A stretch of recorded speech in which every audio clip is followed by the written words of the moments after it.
आज आहे कोजागिरी पौर्णिमा. पण तुम्हाला माहिती आहे का, या सणामागे दडलेलं आहे एक गूढ आणि अद्भुत रहस्य. कोजागिरी हा शब्द संस्कृतमधील को जागर्ती या वाक्यापासून आला आहे.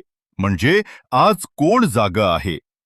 असं म्हणतात की त्या रात्री देवी लक्ष्मी पृथ्वीवर उतरते आणि विचारते, को जागर्ती, म्हणजे कोण जागा आहे माझ्या स्वागतासाठी. जो जागा असतो त्याला ती धन, समृद्धी आणि सौख्याचं वरदान देते. म्हणूनच त्या रात्री लोक जागरण करतात, गाणी म्हणतात आणि चांदण्यात दूध पितात. पण हे फक्त श्रद्धा नाही, त्यामागे आहे विज्ञान.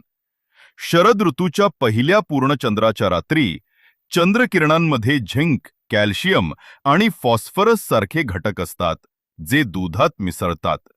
त्यामुळे त्या रात्रीचं दूध शरीरासाठी पौष्टिक आणि मनशांती देणारं मानलं गेलं आहे. पूर्वीच्या काळात महाराष्ट्रातील राजघराण्यांमध्ये या रात्री चांदण्यात दरबार भरायचा. राजे राण्या अंगणात बसून संगीत, कविता आणि नृत्याचा आनंद घेत असत. काही ठिकाणी या दिवशी चंद्रदेवाचं पूजन केलं जातं, कारण तो मनाचा अधिपती आहे, मानसिक शांततेचं प्रतीक. ओडिशा आणि पूर्व भारतात हाच दिवस कुमार पौर्णिमा म्हणून साजरा होतो. म्हणजे हा फक्त महाराष्ट्राचा नव्हे, तर भारतभर साजरा होणारा चंद्राचा उत्सव आहे. संगीत, हसणं आणि निसर्गाशी जवळीक हाच या सणाचा आत्मा आहे.